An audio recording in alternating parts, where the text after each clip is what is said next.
investigación para poder analizar cuáles fueron las situaciones en las que se dieron el deceso de ese cadáver y tratar de, pues, relacionar las lesiones que presente para poderlas describir de manera correcta y a su vez tener pues los datos necesarios para establecer las causas de ese fallecimiento. Ujú. Entonces, eh, hay que resaltar aquí una parte que sí, efectivamente, como usted menciona, vemos este tipo de asuntos. Sin embargo, también vemos todo ese tipo de casos que son médico-legales. O sea, no solamente decesos, como menciona usted, por algún accidente, por alguna cuestión violenta, sino que por alguna situación que algún hospital también pueda estar, pues, supuestamente vinculado con una cosa que se llama mala praxis. Entonces, también tenemos esa función, ¿sí? También vemos este tipo de asuntos médico-legales. Entonces, toda esta situación, al momento de llevarse a cabo, ya que la fiscalía nos envía esta información junto con el cadáver, pues el área de relaciones públicas es la que va a comunicarse directamente con las personas, con los usuarios o los deudos, para que ellos los vayan guiando con los trámites necesarios para requeridos para pues, dar el destino final de ese fallecimiento a los cuerpos, ¿no? Ok. Maestra, en este caso, bueno, ¿cómo debe de actuar un familiar? Digo, sabemos que el familiar se la avisa, tenemos quizá, bueno, vamos a hablar de dos tipos de supuestos, ¿no? Un cuerpo que no está identificado y que tienen que identificar la persona. Vamos a hablar de ese supuesto que creo que pasa constantemente. ¿Cuáles son los pasos a seguir para la familia para poder identificar este cuerpo? Y poder decir, bueno, yo quiero saber dónde está mi hijo, llevo 3 días buscándolo, alguien en una fiscalía me dijeron que llegó un cuerpo con ciertas características, me dijeron que me viniera aquí a esta central. ¿Cuáles serían los pasos a seguir para un ciudadano? Ok, en este sentido, tenemos dos escenarios muy importantes. El primero, que el cadáver que nos envía la Procuraduría, la Fiscalía, puede ser alguna persona conocida, la cual se tenga que presentar algún familiar, alguna persona que dé fe de que esa persona era con su nombre y vivía en tal lugar, etcétera, que tenga ese tipo de información. O también existe el caso de personas que son totalmente desconocidas. Entonces, existen estos dos rubros, personas identificadas, personas no identificadas. En el caso de las personas que están identificadas, se requiere que algún familiar o testigo de identidad, obviamente en la fiscalía, verifique la carpeta de investigación con el nombre que tenía en vida esta persona, ¿no? Es también importante mencionar que sí es necesario que cuenten con un servicio funerario, ¿sí? Nosotros no tenemos ningún vínculo con algún tipo de servicio funerario. Muchas de las ocasiones existe todavía esa figura de los coyotes que se encuentran fuera de las fiscalías o incluso del mismo INCIFO, todavía han llegado a aparecer por ahí algunos, en donde ofrecen los servicios funerarios, pero esto es totalmente ajeno a la institución. Esto no tiene Es lo que le iba ningún... a comentar, perdón que le interrumpa. Yo he visto mucho constantemente que en INCIPO, realmente quien entregan el cuerpo, pues bueno, es al servicio, ¿no? Es los que están siempre constantemente, ellos ya saben inclusive el proceso, ¿no? Sí, mire, más que nada porque el servicio funerario, dentro de sus mismas funciones, tiene la de recabar toda la información necesaria y realizar los trámites ante el registro civil para, desde el hecho de transportar el cadáver de un punto al otro, se requieren permisos. Entonces, los funerarios tienen esa función y es por eso importante mencionar que sí deben de contar con un servicio funerario porque ellos van a agilizar muchos de los trámites que un usuario de manera común no tiene ni idea de dónde se puede hacer, de qué formatos son los que debe de tener y mucho menos pues tendrá esos formatos. Entonces, sí es importante mencionar en este Realmente quienes sentido entregan que el deben de cuerpo, pues, contar con un servicio funerario. constantemente ayuda. Claro. Importante Volviendo a entonces mencionar en la este. identificación, maestra, antes de saltar a otro punto, ¿cuál es el proceso, o sea, el proceso como tal? La familia llega y, por ejemplo, se le enseñan los cuerpos que tengan esas características, porque digo, Mire, no siempre va a ser que sí se identifique. la cuestión aquí es la siguiente, ¿no? Digamos que es una serie de pasos que se tienen que cubrir.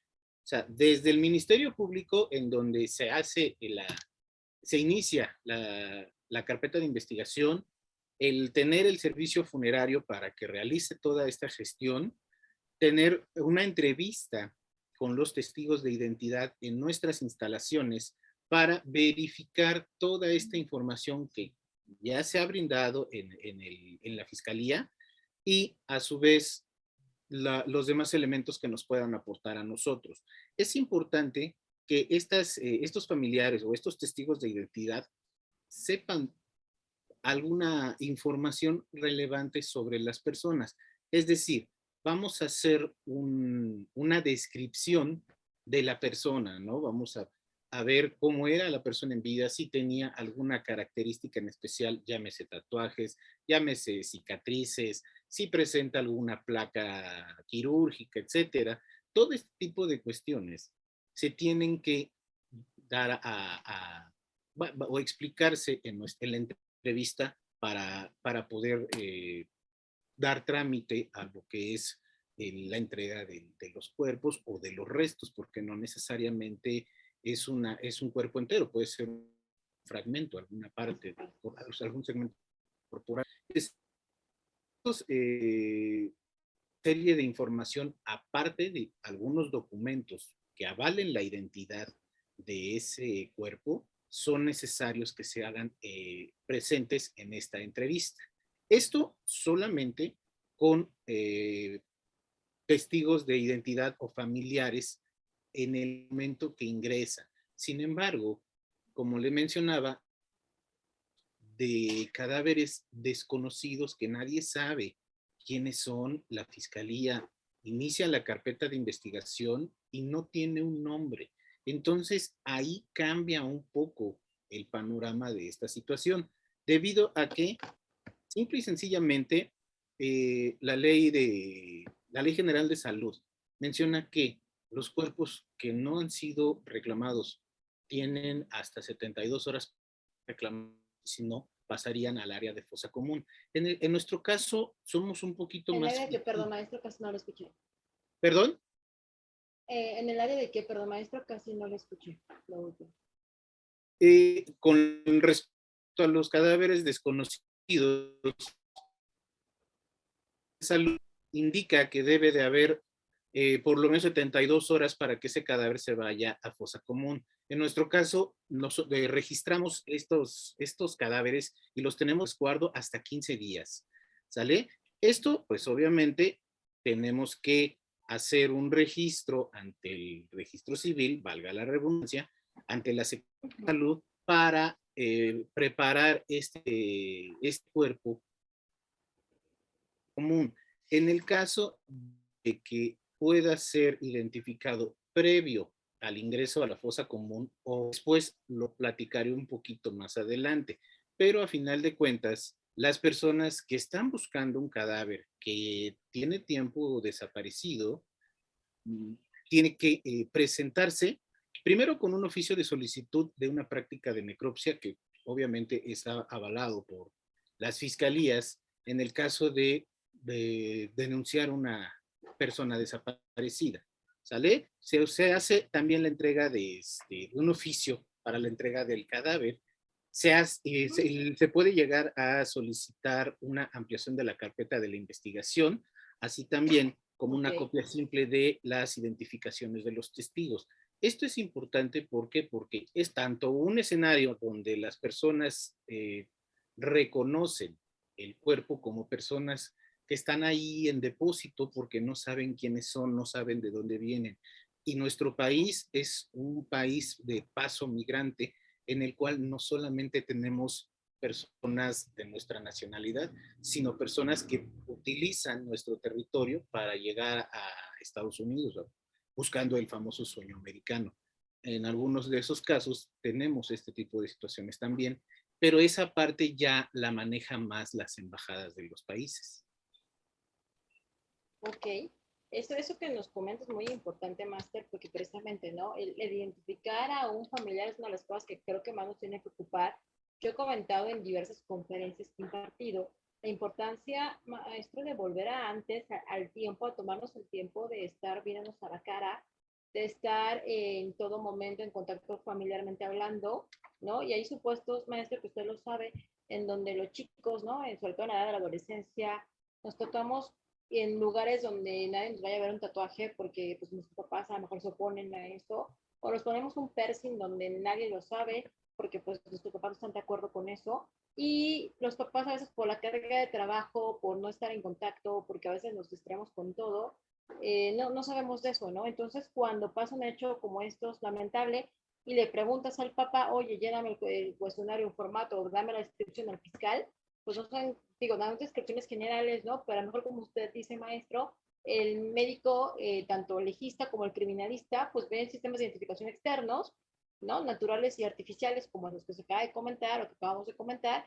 y pues sí, pero pues el cadáver que aquí tengo tiene este piercing en cierto lado o este tipo de tatuaje, ¿no? Y tu familiar dice, no, pero mi hijo, mi pariente no tenía eso. O sea, ¿qué tan importante es, no, Master, el poder otra vez conocernos, reconocernos, tener fotografías recientes de nosotros? Pasa a veces por la yo, perdón que lo diga de esta forma, digo, sin cuestión de burla ni de chiste, pero sacarnos fotos sin tanta edición, o como lo podemos decir, Sin así que filtros. nos tomamos fotos. Sí, la verdad, con todo respeto, a veces es demasiada la edición y tú ves a la persona y tú ves la persona, las fotos editadas de Facebook que todo el mundo, las autoridades o los papás agarramos fotos de ahí y pues bueno, la persona no se parece, no es ni siquiera, ¿no? Sobre todo en el caso de mujeres que tenemos el maquillaje, totalmente cambias en un cadáver, lógicamente. ¿Qué opinas sobre estos puntos que tenemos que mejorar en la ciudadanía y socialmente hablando? Pues mire, aquí viene una parte que es de conciencia social, ¿no? Efectivamente, todas estas herramientas que presentan las redes sociales, pues lo hacen para mejorar la imagen, por llamarlo de alguna manera, de cada una de las personas que forman esa red social y ofrecen diferentes métodos con los cuales pues pueden llegar a modificar esta situación. Simple y sencillamente pueden hacer que la fotografía que usted acaba de tomarse se vea mucho más delgado de lo que es. Y al momento de poder llegar a buscar ese tipo de características, pues obviamente no las encontramos, ¿no? ¿Por qué? Porque pues sí, efectivamente, las redes sociales nos vemos muy bonitos, nos vemos muy guapos, pero a la hora de que nos puedan llegar a funcionar, hay ciertas limitantes. Entonces, sí es importante que que como bien menciona, pues por ahí tengan la fotografía familiar, que no vayan a subir a ninguna red social, pero que la tenga la familia. Es una cuestión en la cual, como le menciono, es una cuestión de conciencia social con la cual es importante que sepan que no estamos expuestos a que esto no nos pase. O sea, tenemos en México lamentablemente las creencias de que esto no pasa hasta que pasa. Y lamentablemente en ese punto es cuando nos metemos en estos conflictos de cual pues no tenemos esta información o esta información está modificada y nos resulta un poco más difícil. Ahora, quiero decir, y esto como mero agradecimiento a nuestros compañeros que tienen la característica de que sí efectivamente estas fotografías se llegan a retocar de tal manera que ya no se parecen tanto. Sin embargo, desde la propia entrevista hasta la serie de documentos que presentan para validar la identidad de ese cadáver, se lleva a cabo un estudio multidisciplinario con el cual nosotros ya tenemos cierta información y podemos cotejarla. Entonces, a final de cuentas, sí afecta el hecho de que nosotros no tengamos una fotografía fiel de nosotros. Sin embargo, tenemos a los peritos capacitados para poder demostrar científicamente que esta persona corresponde. Esto bajo el tenor de las modificaciones. Sin embargo, en cuestiones anatómicas y cuestiones de medidas craneofaciales, pues obviamente también tenemos al equipo de antropología que nos ayuda muchísimo en ese sentido y podemos modificar vaya, si estamos cachetoncitos y no queremos esa fotografía y la modificamos para que se nos quiten los cachetitos, esa situación puede llegar a ser modificada por algunos programas o algunas aplicaciones de estas mismas redes sociales. Sin embargo, hay cosas que no se pueden llegar a modificar. Caso concreto, la forma de las de diferentes zonas craneales que contamos cada uno de nosotros, a final de cuentas, no son exactamente iguales y pueden llegar a variar entre unas y otras, pero a final de cuentas, las medidas que se llegan a tener se pueden llegar a cotejar y esas, aunque haya una cirugía plástica muy buena, hay cosas que no pueden modificarse por cirugía plástica. Entonces, si no se pueden hacer esas modificaciones con un cirujano, pues obviamente una aplicación tampoco la va a poder modificar. Claro. Pues esos son temas muy importantes y que nos acaba de comentar respecto a la eficiencia de servicios periciales, ¿no? Que creo que lo hemos comentado, maestro Gerardo, en algún momento, usted y yo cuando hemos hablado de temas, que la gente tiene poca fe en servicios periciales, llaman a equipos de otros países, pero sin embargo tenemos un servicio pericial muy excelente, ¿no? Empezando por INCIPO, que es uno de los, que bueno, ya nos tiene ese nombre, pero bueno, de los equipos más completos que tienen para hacer más identificación, y no solamente, digo, aclarando que este instituto no solamente trata de necropsias, digo, hay que recordar que también hacen exámenes, pues, depende del Tribunal Superior de Justicia de la Ciudad de México, y se dedica a hacer también exámenes de genética, exámenes obviamente de paternidad, exámenes enfocados a psiquiatría forense, también a psicología forense, auxilia obviamente al Tribunal Superior de Justicia, a las Fiscalías Generales de Justicia, también en todo lo que es patología, ¿no? Entonces, no solamente tenemos que ver con necropsia, es toxicología también. Todo esto es un equipo multidisciplinario y que, como usted dice, en ese proceso de la necropsia se hacen varios pasos a seguir. Comentaba al principio, Máster, que para poder, bueno, reclamar este cuerpo tenemos que tener un servicio funerario. ¿Qué documentos, para que el público lo sepa, qué documentos tiene que tener la familia al momento de identificar? ¿Qué es lo mínimo que le podemos pedir? INE, el acta de nacimiento de la persona que está desaparecida, su INE también. ¿Qué es lo que tiene que andar llevando, la verdad, la familia para que en el caso que sí sea la persona que está buscando, pueda decir, soy su familiar? Bueno, mire, aquí hay dos escenarios también. Tenemos lo que son los trámites que realizan las personas que están buscando a un ser extraviado, a un ser querido extraviado, y también está la atención a instituciones o autoridades, ¿sí? Como familiares, a final de cuentas, bueno, pues sí, vamos a tratar de apoyarlos para los trámites que les requieren por parte de un seguro de vida, todo lo que son sus copias autorizadas, ampliaciones de necropsias, estudios de laboratorio, etcétera. El expedir el acta de defunción, pues también es parte de nuestras funciones. Sin embargo, los familiares tendrán que presentar una identificación oficial propia y si tienen algún tipo de documentos de la persona que están buscando, también, es decir, muy probablemente las personas llegan a traer su credencial del INE en su cartera y obviamente al extraviarse, pues extravía también eso. En el caso de los varones, bueno, existen otros documentos como lo que es la cartilla del servicio militar, en la cual también está provista de una fotografía que a lo mejor es de hace mucho tiempo, pero presenta una huella dactilar. Entonces es importante que todo ese tipo de documentación que pueda llegar a tener información relevante se presente para hacer este cotejo de la información que nosotros tengamos, ¿no? También tenemos que, pues obviamente, solicitarle la, toda la documentación que la fiscalía le proporciona. ¿Por qué? Porque a final de cuentas también nosotros tenemos que integrar parte de esa carpeta de investigación con los resultados de una necropsia. Vamos a hacer un dictamen y vamos a determinar cuál fue la causa de la muerte y a su vez, pues si hay algún elemento que sea relevante para la investigación de la fiscalía, pues tenemos que entregárselo a la fiscalía con su cadena de custodia, etcétera. Esto por parte de los trámites que se llegan a hacer con los familiares. También las fotografías son importantísimas, ¿sí?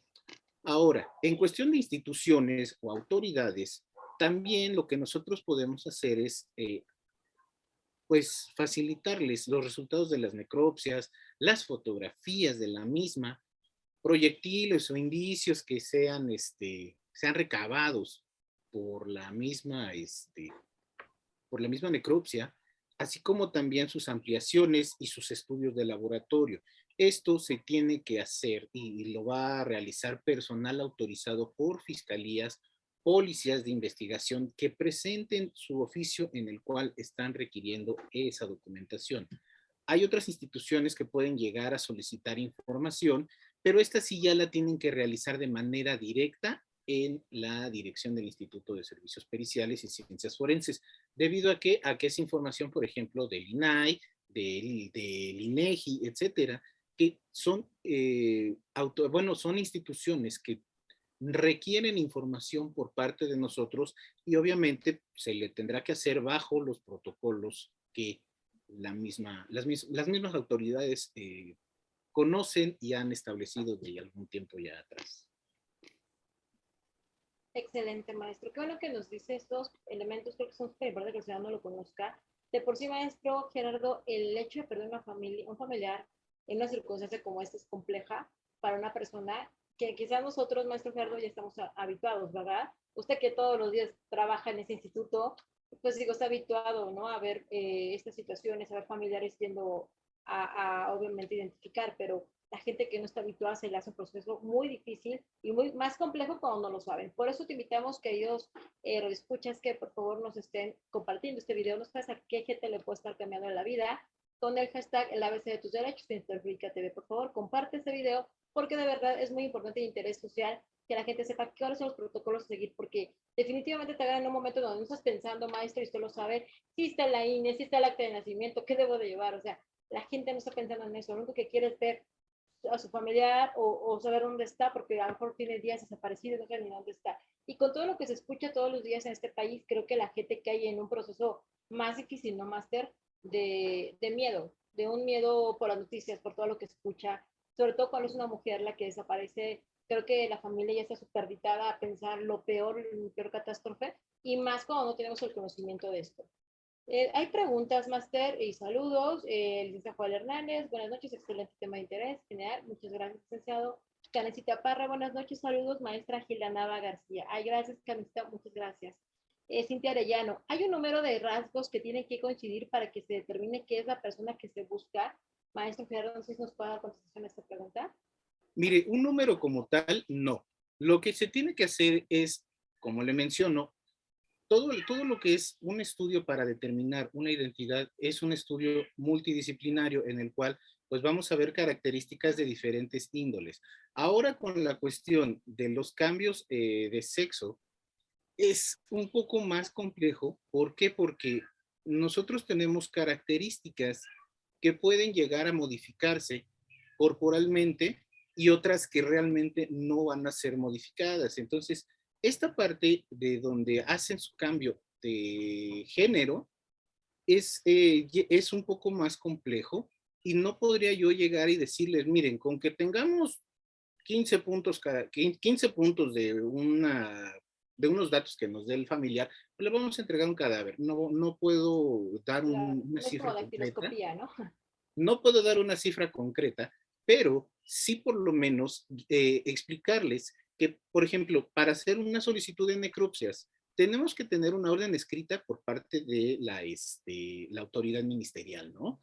A la cual va a agregarse una copia de la carpeta de investigación, el acta médica que se hace en las fiscalías y un resumen clínico en el caso de los asuntos médico-legales. En el caso si hubo un tratamiento, por alguna cuestión de algún accidente o algo, con el cual existan algunos datos que nos llevan a cabo y todas este tipo de cuestiones llegan a ser puntos importantes para poder identificar a las personas. ¿Por qué? Por una razón muy sencilla. No todas las personas han tenido una cirugía a corazón abierto, ¿no? Entonces, ese tipo de cuestiones son características propias que pueden llegar a tener. Ha habido casos en los que pues tienen una deformidad en algún pie que realmente no se les ve con el calzado, pero los familiares reconocen que pues tienen una deformidad en... ¿Cómo era la deformidad de esa persona? ¿Cómo tenía los pies? No, pues es que los tenía feos. Sí, pero, o sea, explícame qué es feo, ¿no? Son respuestas que nos llegan a ese lugar. Entonces, ese tipo de cuestiones se hace el estudio para poder determinar y al final, cuando ya se tiene suficientes elementos para suponer que puede ser el cadáver, es cuando ya físicamente los familiares les presentan el cadáver al cual presenta la mayoría de los datos que nos aportan y ellos lo verifican visualmente para determinar si es o no es su familiar. ¿Vale? Entonces, un número concreto, no. Son muchos elementos y entre mayores elementos aporten, pues mayor facilidad o mayor agilidad tendremos para poder atender este caso que nos presenta cada uno de los familiares que va en búsqueda de uno de sus congéneres. Así es, más de lo que usted dice, totalmente cierto. Aquí hay que recordar, Cintia, que y a todo el público que nos escucha, que intervienen, ya lo comentó el maestro Gerardo, muchos servicios periciales. No solamente es el hecho que el familiar diga ciertas características, vamos a tener lógicamente la intervención de fotografía forense que saca una secuencia fotográfica para identificación de un perito genética que previamente hizo una descripción desde la fiscalía de este cuerpo, cómo es, qué lesiones tiene, qué características fisionómicas, ¿no? Y obviamente, pues inclusive ya entran después servicios de sistemas de identificación en el caso de personas que no están identificadas, de toma de huellas dactilares, obviamente, pues que también de todo lo que te conlleve, en este caso, pues la clasificación de lesiones que lleva el cuerpo, las características de describir el cuerpo de forma encefalocaudal, de tatuajes, de cicatrices, de todo lo que ya nos comentó el maestro. Entonces, es importante esto. Y viene una parte muy importante aquí en lo que nos acaba de decir el maestro Gerardo, la entrega del cadáver de forma digna. Porque inclusive para enseñarlo, para identificación, tienen que enseñar este cadáver de una forma lo más digno posible, ¿no, Máster? Independientemente de las lesiones que tenga.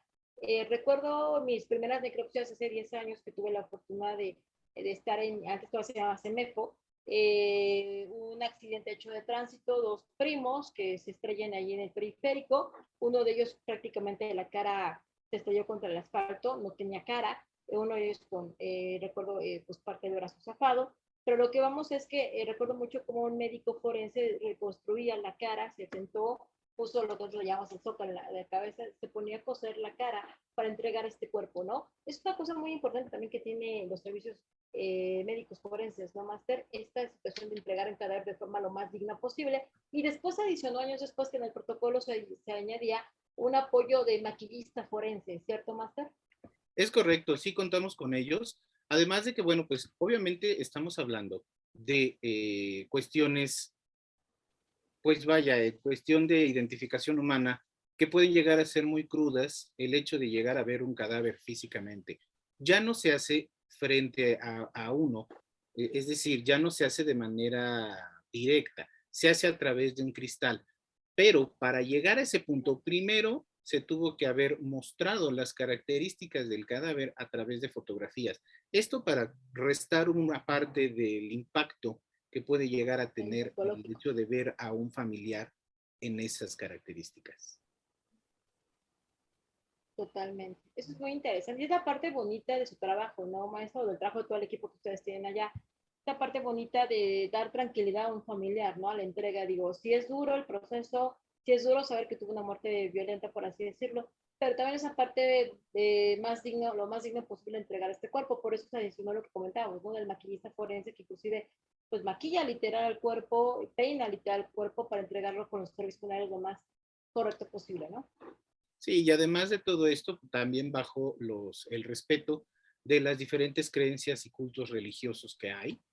Hay algunos cultos que no permiten que por ejemplo, que se haga el derramamiento de la sangre. Entonces ellos al momento de ingresar el cadáver nos explican esa situación y llevan todo el material necesario para evitar ese derramamiento de una gota de sangre.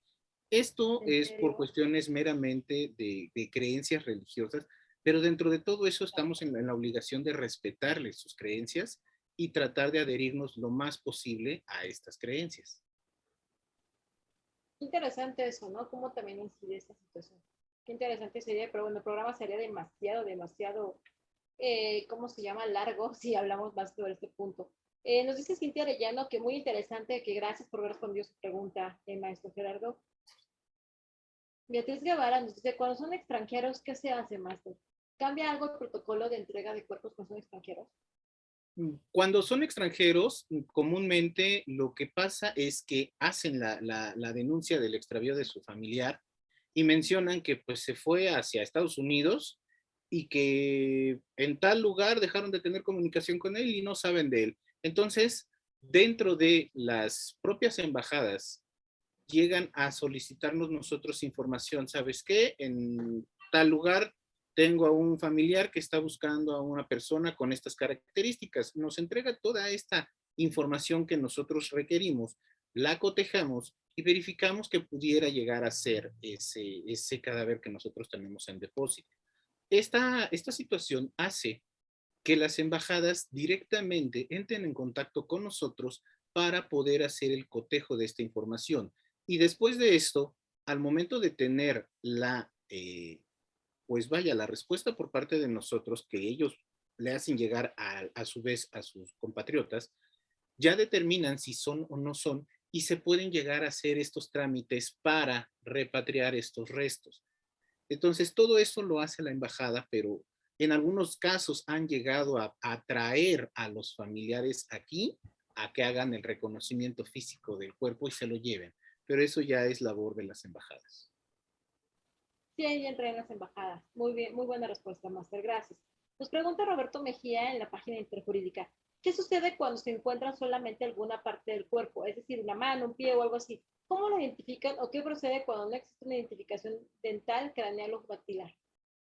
Ok, en ese tipo de casos, los segmentos corporales, igual que cualquier cuerpo completo, se le tiene que hacer un estudio para poder determinar características de la persona a la que pudo pertenecer ese segmento. Es decir, nuestros antropólogos a través de diferentes tipos de tablas pueden llegar a determinar características de edad, sexo, talla, estatura, etcétera, con lo cual se puede llegar a tener una idea de qué tipo de persona era la propietaria de ese segmento. Y en el caso de que pues no sean reclamados, también se le hace el mismo tratamiento a fosa común, se identifica perfectamente, tanto con registros nuestros, registros de la carpeta de investigación, se envían pues a la fosa común que está aquí en Constituyentes, y Claro. es un registro que se lleva de en qué fosa se encuentra, en qué nivel se encuentra, para poder, en el caso de que sean reclamados, pues saber exactamente dónde están. Pero sí se le hace el mismo tratamiento y el estudio, como le mencionaba, por parte de los antropólogos.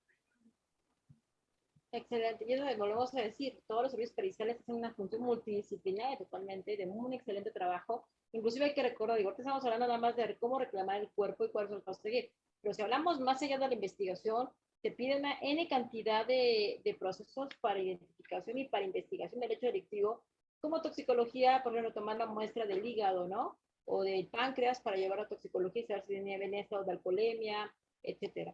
Digo, entra muchos servicios de identificación, ontología forense en el caso de restos humanos que ya no haya tejidos, ¿no? Y bueno, de hecho hemos, bueno, he tenido no es fortuna, pero la experiencia de poder ir a una necropsia de personas que tienen, pues ya sea en una etapa, en este caso de putrefacción, o presentan otras áreas como la entomología forense, ¿no? Que tuvimos en algún momento, maestro, coincidir, por la fortuna de coincidir con un personaje muy particular, ¿no?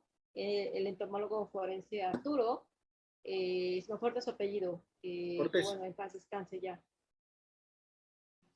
que era una, perito de entomología forense, los pocos que creo que había en la Ciudad de México, hoy ya no hay, creo, entomólogos forenses en la Ciudad de México de su deceso, pero una área muy, muy importante, ¿no? Que también te aporta mucha investigación y así N cantidad.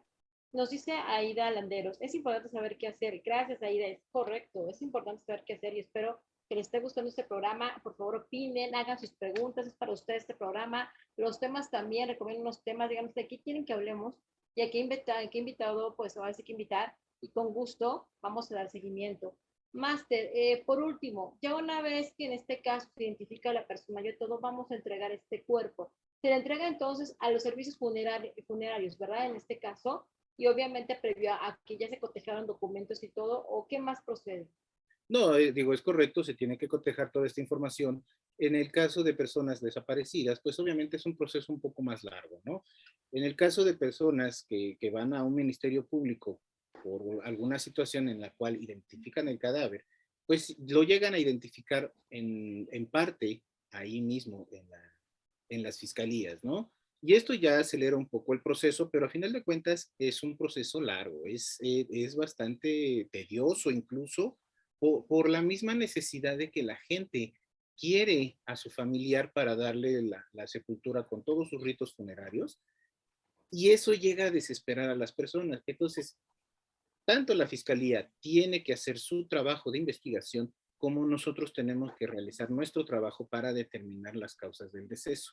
Y esto lleva tiempo. Esto no es de que en una hora ya está todo listo, no, porque realmente una necropsia muy simple que pudiéramos llegar a tener, por lo menos se tarda una hora. Entonces, aunado a todo lo demás del tiempo que puede estar en la investigación por parte de la fiscalía, es un proceso largo.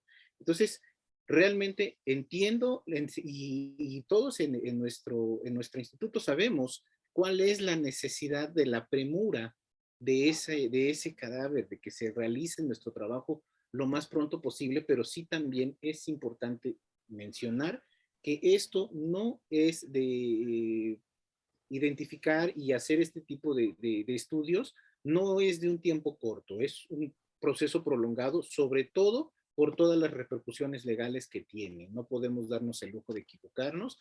Ha llegado a pasar, sí, no lo voy a negar, es un asunto que todos los días se están evitando y se están tratando de corregir ese tipo de errores que podemos llegar a tener. Sin embargo, como le comento, por las presiones, por la necesidad de las personas que llegan a ese servicio, entendemos la situación, pero sí es necesario que entiendan también ellos que el trabajo que nosotros hacemos es complicado, es laborioso y es tardado. Entonces, como sugerencia, a final de cuentas, sí tenemos nosotros la necesidad, pero como parte del instituto también les necesito explicar que es un asunto tan delicado que requiere tiempo. Así es. Hay gente que se desespera, ¿no, maestro? Y te dicen, oye, inclusive ofrecen dinero, oye, dame rápido mi cuerpo, ¿no? Pero hay un protocolo a seguir. Digo, me ha tocado ver cadáveres que vienen multilesionados, ¿no? Y, por ejemplo, usted comentaba de indicios que se encuentran en los cuerpos. Digo, en el caso de homicidios por proyectil de arma de fuego, es importante verlo, pero a veces encontrar un indicio balístico en todo el cuerpo, seguir todo por el proceso de buscarlo, es complejo, ¿no? Y eso equivale a estar haciendo incisiones en partes del cuerpo que complica la necropsia. O también tenemos esos cuerpos que tú lo ves y físicamente no tiene ninguna lesión. Yo recuerdo haber visto un cuerpo así, donde tenía unas escoriaciones en las rodillas y dices, bueno, ¿por qué hace aquí este cuerpo? ¿No? Pero ya cuando abren en este caso la fosa craneal, pues ya veías que tenía unos pues hematomas muy fuertes, ¿no? Que tenía obviamente pues ahí ya algunos derrames a nivel cerebral y pues bueno, ya te das cuenta de la causa de muerte, pero es una situación complicada y de mucha experiencia de los peritos, ¿no? Sí, y como le comento, o sea, hay cadáveres que pueden llegar a no presentar lesiones, y esa es la parte complicada, ¿no? Porque al no presentar lesiones tenemos que nosotros saber qué fue lo que pasó. No podemos decir, pues, o sea, simple y sencillamente se murió, ¿no? O sea, tenemos que explicar qué fue lo que pasó. Y esos estudios pueden llegar a ser tan complejos, tan difíciles y tan poco comunes que pues pareciera ciencia ficción y realmente hemos tenido de ese tipo de casos en los cuales buscamos una sustancia tan volátil que muchas veces ya no llegamos a encontrar y se tiene que buscar el método o se tiene que buscar el indicio en el lugar concretamente, tiene que ser el lugar correcto para que podamos llegar a esa determinación de cuál fue la causa de la muerte. Entonces, o sea, aparentemente una muerte repentina puede tener tantas variantes como un rastro físico que llegue a determinarnos que fue la causa de la muerte alguna situación o que definitivamente no hallemos cuál sea la causa de la muerte y se tengan que hacer estudios mucho más complejos para poder determinar. Entonces, sí es complicado. Nuestra labor no es nada fácil. Y obviamente, pues también entendemos la premura, pero pues también necesitamos determinar las causas correctas. Así es, Master. Nos dice otra vez Cintia Arellano. Disculpe, pero no mencionó el costo de sus servicios. A ver, una necropsia no tiene ningún costo, Cintia. Esto no, porque está sujeto a una investigación. No, el CEMEFO no cobra por esto. Lógicamente no. Los servicios ya de peritajes enfocados a toxicología, a prueba de papelón, lo que sea, tienen costos y se pueden ver en la página del Tribunal Superior de Justicia. Ahí vienen las actualizaciones de estos costos. En cuanto a Gabriel Méndez, el explic muy entendible su conferencia, gracias. Qué bueno que le gustó Gabriel, qué bueno que le está gustando el tema, nos gusta mucho que sea, que sirva, señores, eso es lo que necesitamos, que sea sirve, que sea útil. A veces nos enfocamos, o no, maestro Gerardo, en temas y TikToks inútiles que no sirven de nada, que solamente aportan morbo, pues porque no siempre hablar de temas que le puede servir a la población. Y te pedimos que compartas con el hashtag Interjurídica o la ABC de tus derechos. Y señores, agradeciendo a todos los que se conectaron a este programa como cada miércoles 21 horas. Pues gracias por su seguimiento, gracias por sus likes, por sus comentarios, pero sobre todo también quiero agradecer el día de hoy a nuestro invitado, el licenciado Gerardo Carranco Suárez, agradeciéndole mucho todo el apoyo. Maestro, despídase de su público, por favor. Pues yo les agradezco mucho la invitación a ustedes, les agradezco mucho a las personas que están interesadas en este tipo de temas, ya sea por cuestión académica o meramente por curiosidad. Yo les agradezco mucho que tengan esa curiosidad, que tengan ese gusto por aprender, porque muchas de las cosas pasan y no nos damos cuenta. Y cuando necesitamos saber o explicar o actuar en algún momento, podemos hacer mil y un barbaries y no vamos a resolver nada. Al contrario, vamos a hacer más complejas las cosas.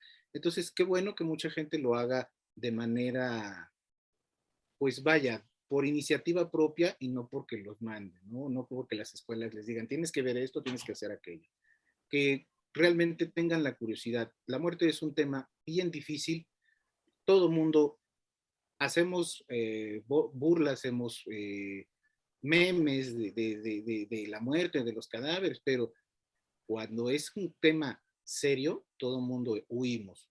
Tal es el caso que pues, los servicios funerarios están ofreciendo sus servicios y la gente no los quiere contratar porque no quieren hablar del tema. Entonces, es importante que nos empecemos a empapar porque es algo que vamos a vivir en algún momento. A lo mejor no en las instalaciones del instituto, pero vamos a vivirlo y sería importante que sepan cómo funciona toda esta maquinaria. Totalmente, Máster. Y no tenemos la cultura, y yo creo que ni el espíritu de hablar del tema de la muerte, pero pues bueno, lamentablemente, creo que con el COVID nos queda la experiencia que la vida es volátil y en cualquier momento pues puedes estar en otro Sí, y proceso aparte, y más cuando estamos hablando de muertes violentas. aparte que Mande, pues Máster. realmente lo que se menciona es muy cierto, es que no tenemos nada seguro más que nos vamos a morir. Exacto. Totalmente, totalmente, máster. Pues bueno, a través del programa La ABC de tus derechos, maestro, queremos agradecerle a través de esta constancia que en este momento se está emitiendo para usted, la cual se va a llegar de forma digital. La forma de agradecerle por la entrevista, por el tiempo, porque sé que también y mañana tiene una jornada precisamente en el instituto. Y pues agradeciéndole a través de esta constancia por su participación en nuestro programa, el ABC de tus derechos, con el tema procesos a seguir para recuperación de un cuerpo en casos de muerte violenta ante las autoridades. Ciudad de México, el 18 de mayo del año 2022. Gracias, Máster. Le haremos llegar este programa. Y pues no sé si nos quiere invitar a un poco de lo que usted hace aquí en Interjurídica, en qué módulo usted está principalmente y qué es lo que imparte. Bueno, pues aquí en Interjurídica tengo la oportunidad de compartir los conocimientos que tengo en cuestión de métodos de identificación humana principalmente dactiloscopía, que son los temas más relevantes que tengo con la escuela. Y es importante, ¿por qué? Porque sí, efectivamente, como la formación de un abogado es ofrecer pruebas periciales, pues por lo menos es el hecho de que sepan qué es lo que van a solicitar. Y esa parte es importante, no solamente en cuestión de abogados. Hemos tenido alumnos que incluso pertenecen a instituciones bancarias y hacen este tipo de diplomados, que van por una cuestión de cuestiones de grafoscopía, etcétera, pero les llama tanto la atención cuando vemos este tipo de temas de criminalística en general, que se llegan a aventurar a continuar este tipo de estudios. Y es importante porque también dentro de todas sus actividades que pueda llegar a tener una persona del banco, también tiene un conocimiento en ese sentido y tiene algo más que puede aportar a esas instituciones. Entonces, también es útil que no solamente lo hagan por formación, sino por mera curiosidad. A mí me encanta que la gente sea curiosa porque la curiosidad es la que ha hecho al ser humano que llegue a este nivel. Tal vez hemos abusado en algunas cuestiones, pero se ha buscado la manera de corregirlo, curiosamente, a través de qué pasaría si hago esto. Entonces, sí es parte de mis labores. Yo creo que más que mi labor de docente, es el generarles esa cosquillita de ¿qué tanto puede ser esto? ¿Qué tan difícil puede ser? ¿Qué puede pasar si hago esto? Entonces, yo considero que sí, como parte de mis funciones en la institución, en Interjurídica, es el hecho de aportar el conocimiento que yo tengo, pero más que eso es fomentar que quieran aprender más.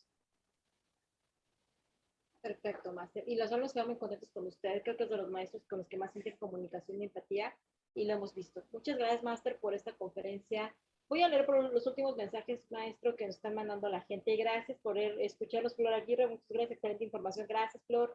Daniela Torres, excelente, muy interesante. Gracias, saludos. Y Cintia dice, muchas gracias, de verdad soy muy ignorante en el tema, pero ya compartí en mis redes éxitos. No es ignorante. Qué bueno que nos preguntas. Ese es el objetivo. Y sabes qué, me haces la noche porque mi objetivo, nuestro objetivo de todo mi equipo de trabajo, en este caso del director ejecutivo de este programa, que es Víctor Merlos, y de todo mi equipo que me respalda, del maestro Gerardo, es totalmente el que la gente se informe. Nosotros no cobramos nada por estos espacios, al contrario, Interjudica nos patrocina gracias a todo lo que es el internet, la plataforma que nos apoya, pero lo más importante, y me haces la noche, es que le llegue a la gente, es lo que yo quiero. El objetivo es un día que todos ciudadanos esté con el conocimiento, que tengamos la educación necesaria para saber qué hacer y qué no hacer también, porque no solamente ser, también hay que no hacer y respetar los protocolos a seguir, ¿no? Entonces, esa es la parte que nos hace la noche y nos hacen la noche todos ustedes por los comentarios. Vale la pena estar aquí hasta estas horas, haciéndoles llegar un poquito de información. Maestro Gerardo, una vez mil gracias por todo su apoyo, en verdad, mil gracias. Un saludo hablando de docencia a todo el equipo Interjurídica de docentes, al maestro Gerardo se le felicita porque siempre es de los que más se desempeñan y más empatía tiene con los alumnos y con el equipo de Interjurídica que se pone la camiseta de Interjurídica. A todos los maestros que han sido parte de mi formación en toda mi vida, gracias. Igual y ya ni me recuerdan después de tanto tiempo, pero Dios les bendiga porque dieron una iluminación a ese cerebro. Y a toda la gente, todos los docentes de todo este país que todos los días van creando, van formando y sobre todo van haciendo ciudadanos más responsables y con conocimiento. Felicidades por su día que pasó el 15 de mayo. Pero bueno, hasta hoy estamos en contacto con ustedes en redes sociales. Gracias por todo el apoyo que nos brindan a través de Interjurídica TV, a mi compañero, el encargado del área de dirección ejecutiva de este programa, Víctor Merlos. Gracias. Esto fue la ABC de tus derechos. Comparte con el hashtag Interjurídica TV. Yo soy la maestra Gilda Nava. Nos vemos el próximo miércoles a las 21 horas en un programa más de el ABC de tus derechos. Gracias. Nos vemos.